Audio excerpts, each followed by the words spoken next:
Hey YouTube, what's going on today? Welcome back to the channel. For today's video, we'll try to answer the question, can Clemson win a national title this year? In this preseason outlook for the 2025 season, we'll break down Clemson's chances in detail. We've got 9 key segments coming up, from a quick recap of 2024 to the star players back and the new faces joining the roster through recruiting and the transfer portal, including coaching changes, schedule analysis, and what absolutely needs to go right for the Tigers to contend for a national title. Let's start with a quick recap of last season. In 2024, Clemson quietly put together a 10-4 season, claiming the ACC crown yet again. It wasn't always smooth sailing. Early in the season, some wondered if the Tigers' era of dominance was waning, but Dabo Swinney's squad rallied when it mattered, and Clemson won the ACC championship game in dramatic fashion, edging new conference member SMU 34-31 to secure the title. Notable regular season wins included a convincing road victory at Florida State 30-13, which reasserted Clemson's conference supremacy. However, there were a few painful losses as well. The Tigers fell to Georgia in the season opener and stumbled in an upset against Louisville midseason. They also lost a heartbreaker to rival South Carolina 17-14 to close the regular season. Despite those setbacks, Clemson's 10-3 regular season earned them a berth in the college football playoff, and Clemson entered as a lower seed and faced number 3 Texas. They ultimately came up short and lost 38-24, but that playoff loss ended the 2024 campaign on a sour note.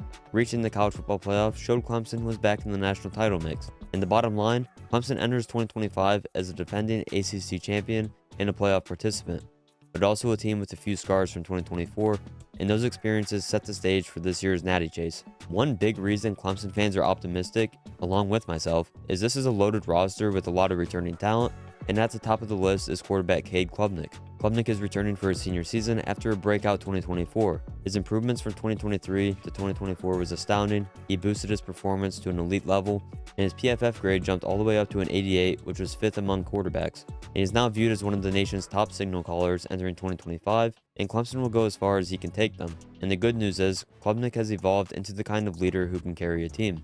The Tigers return their top wide receivers, forming a potential explosive unit with Antonio Williams. He's back after leading the team in receiving and earning first-team All-Conference.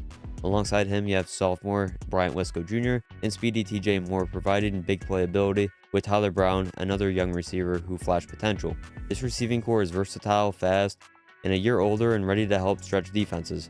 Clemson does face a question at running back though. They lost veteran running back Phil Maffa, so the ground game will lean on some new contributors, and I have more on those new running backs in a little bit. But on the offensive line, Clemson has Tristan Lay, Walter Parks, and Ryan Lincecum all back, along with Blake Miller at right tackle. This might quietly be one of the best offensive lines in the country, and great news for Klubnik. Whichever new running back takes the reins is probably going to be a pretty good player. On defense, Clemson returns plenty of firepower despite a couple of key departures. The defensive front is especially strong, led by edge rusher TJ Parker. He's back after a breakout year, as he earned all ACC honors as just a sophomore. He's a quarterback nightmare off the edge, and next to him is former 5-star Peter Woods. He returns on the interior defensive line as well. Those two, Parker and Woods, could form a dominant front line and one of the best duos in all of college football. At linebacker, the Tigers must replace star linebacker Barrett Carter, but Wade Woodaz is back, and keep an eye on Sammy Brown, the 5-star recruit from last year who earned ACC Defensive Rookie of the Year. Brown, now a sophomore, has the talent to step into a starting role.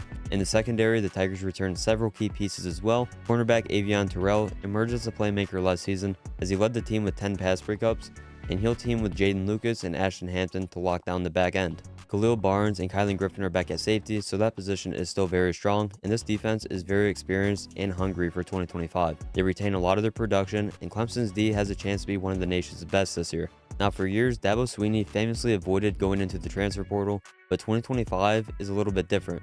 Clemson has brought in some very notable transfers to bolster the roster, and one of those is Tristan Smith. He adds pretty good depth to the receiving group. He's not going to be a starter, but he does give them that depth that I just mentioned. And another guy they got is Will Helt. He's an edge rusher from Purdue, and he is expected to be a rotational player on the defensive line alongside TJ Parker, and he gives the Tigers another pass rushing option. Will Helt was wanted by all of the top programs in the country, and the fact that Clemson got him just bolsters this defensive front that they have.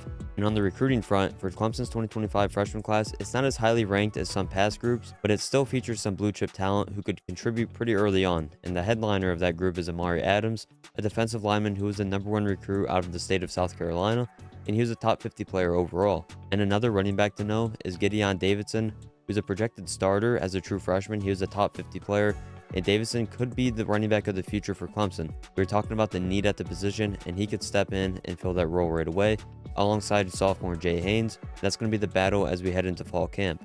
Now let's talk about some coaching staff changes since last season, because for the first time in a while, Clemson's offseason featured a major shakeup on the coaching staff. After last season, Dabo Swinney decided to part ways with defensive coordinator Wes Goodwin, and Goodwin has been Clemson's defensive coordinator for the last 3 years. But the 2024 defense underperformed by Clemson standards. In fact, the Tigers allowed just about 375 yards per game. The run defense was especially subpar, and Clemson just allowed way too many big plays. The new defensive coordinator is Tom Allen. Clemson moved very quickly to hire Allen as the new defensive coordinator, and the choice comes with a lot of experience because Tom Allen is a name many fans will recognize, and he was previously the head coach at Indiana and is a known passionate defensive coach. He spent 2024 as the defensive coordinator at Penn State, and the hope is that Allen will revitalize Clemson's defense, tighten up that run defense, and bring some new energy and juice to this defense that we're so accustomed to being great. Now on the offensive side of the ball, Garrett Riley returns for his second year as Clemson's offensive coordinator, and just last season, especially for Cade Klubnik, we saw a lot of growth in the offense. Clemson's scoring and big play ability improved as the year went on, so keeping Riley in place should allow the offense to build on that momentum, and no major offensive staff changes were made. Now for every team competing for a national championship, the schedule plays a big part in that, and right out the gate in week 1, Clemson faces a blockbuster non-conference matchup as they play LSU. But this time, Joe Burrow is not on the other side, because if you remember the last time these two programs played, it was back in January of 2020 in the national championship game. A win here for Clemson would catapult them probably into the early playoff discussion, but a loss wouldn't end their hopes whatsoever at all, as they would still have the ACC schedule in front of them. Now after LSU, Clemson's schedule should ease up just a little bit, as they have a home game against Troy on September 6th. They will host Florida State, and then they also get SMU at home, which is a good matchup after last year's ACC title game. And then they have a home date with Duke, and Duke has a new quarterback. They got Darian Mensah from Tulane, so that should be a pretty decent game. And then after that, they play Syracuse, and you have to figure Clemson will be a pretty big favorite in that one.